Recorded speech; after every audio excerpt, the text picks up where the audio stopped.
Welcome to Chakra Chats with Patty Kikos. Thank you for joining me. Today I feel very blessed and excited to introduce you to my beautiful friend, Dr. Vanessa Strauss. Vanessa is a KRI certified level 1 and 2 kundalini yoga teacher.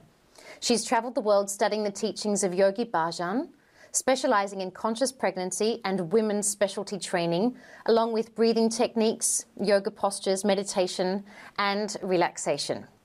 Currently, Vanessa is an associate teacher trainer for KRI, Kundalini Research Institute, and the Australasian teacher training team. Vanessa is the first Kundalini yoga teacher to reside on the Gold Coast and has held the space for these teachings since 2006. Complementary to Kundalini yoga, she's also a registered Chinese medicine doctor and acupuncturist. Vanessa specializes in and has completed a thesis in the areas of women's health. Her interests include health concerns such as endometriosis, fertility, IVF, obstetrics, threatened miscarriage, postpartum care, and other areas of women's health. Vanessa's work experience includes working on the Norwegian Star as an acupuncturist and yoga teacher, working at Tweed Valley Clinic teaching yoga to patients in the psychiatric ward, and the past 5 years she's been lecturing Chinese medicine and acupuncture at tertiary colleges while continuing to run her own Kundalini yoga classes and treating patients at her private practice. Her future prospects are to build a peaceful and conscious community based on the foundations of good health, happiness, and mental clarity with an alignment of heart, soul, and intuition. Now, I feel very blessed to have Vanessa as part of the Chakra Chat series, specifically because I think she has incredible tips to share with us regarding the energy center that surrounds our physical body. Not only does Vanessa embody the balanced aura archetype, she also has a wealth of practical knowledge to share with us as well. Well, welcome, Vanessa. Hello, my darling Adi Shakti. Satnam, Patty Cakes. Thanks for inviting me to be part of this beautiful program. No, thank you for agreeing and for taking the time out with me. Thank you so much. Such a pleasure. Now, you and I have bonded over our shared love of Kundalini yoga when we did our teacher training over a decade ago. Can you tell us a little bit about your journey before you became a yoga teacher and an acupuncturist? How did it all start for you? Well, it started way back. I was living in Melbourne before I came to the Gold Coast, and I was actually doing You're from Melbourne, right? That's where your family's from. Yes. That's right. Yeah, that's right. Everyone's in Melbourne. And so everything was very comfortable. You know, I had a great inner city apartment. I had a part-time job. I was at uni full-time. And everything was a little bit cushy. And I thought, gee, this is feeling a bit boring. And I'm only 24. Is this life? So I was studying psychology degree and secondary teaching, majoring in sociology. And I thought, you know what, I'm looking to challenge myself. And I was reading this book, Zones, and there was this little paragraph in there that really stood out for me.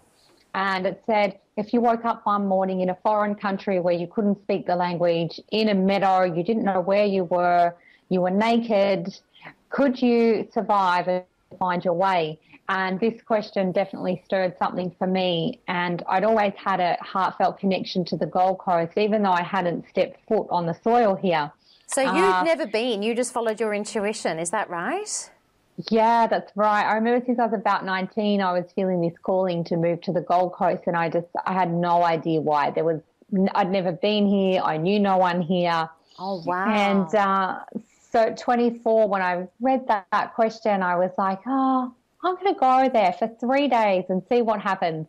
And within 3 days, I'd found somewhere to live and signed a lease, moved back to Melbourne, flew back to Melbourne, and changed my whole life and left everything I knew and everything that was comfortable to see if I could make it in a space that I knew no one. I had no employment, nothing, no family, no friends. No community. Wow. No community. And yeah, just started fresh from there.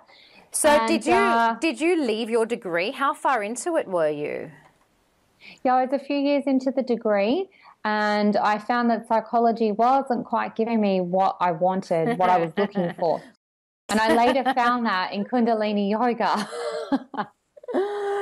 Yeah, Psych 101, my first year in social work. I thought, what, statistics we have to analyse? No.